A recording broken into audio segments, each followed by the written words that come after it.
Ini mau dijual apa gimana? Ini dikonsumsi, Pak. Di rumah dikonsumsi buat keripik dan juga buat olahan-olahan yang lainnya yang terbuat dari singkong.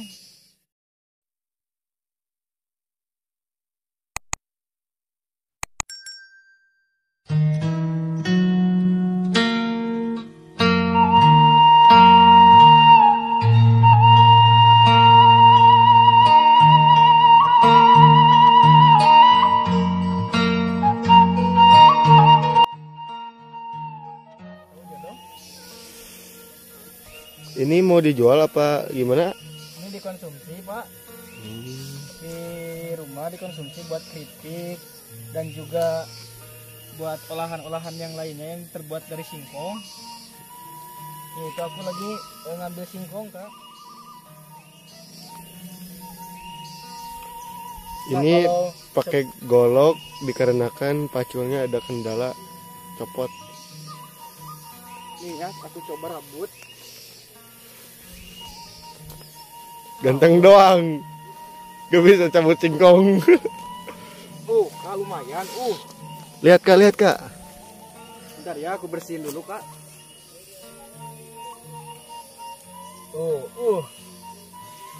Lumayan banyak. Banyak ini, Kak. Nah, kalau yang ini, Kak, batangnya itu bisa ditanam lagi. Tanam lagi gimana tuh kak? Nih, contohnya ya.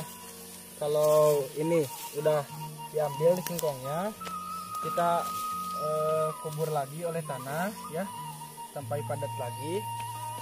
Nah, ini batangnya dipotong lagi, Kak. Ya, dipotong lagi nih, potong jadi berapa gitu, Kak.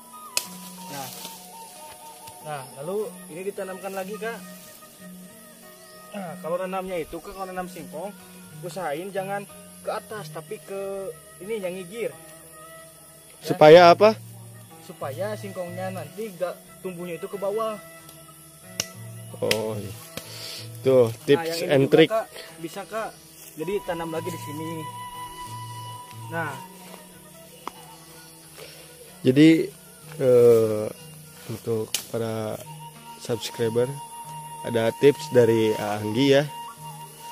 Katanya kalau nanam jangan vertikal ke bawah, harus agak miring sedikit ya. Ya.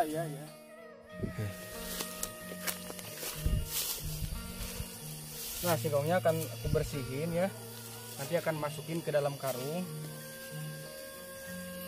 Ini singkongnya belum besar semua ya. Tapi kita cari coba lagi yang udah besar ya singkongnya ya. Supaya diolahnya mantap. Kira-kira ini buat bahan jualin kak? Ini buat ya makanan-makanan ringan, karena di rumah Bang Adul aku itu punya beban satu orang, dia itu dari Subang, namanya Mama Tio. Jadi dia itu kalau makan nasi itu banyak, jadi untuk menghemat nasi juga, jadi dialihkan ke singkong gitu. Kalau di dalam lagu itu, kamu suka jaipong, aku suka dangdut, kamu suka keju, aku suka singkong.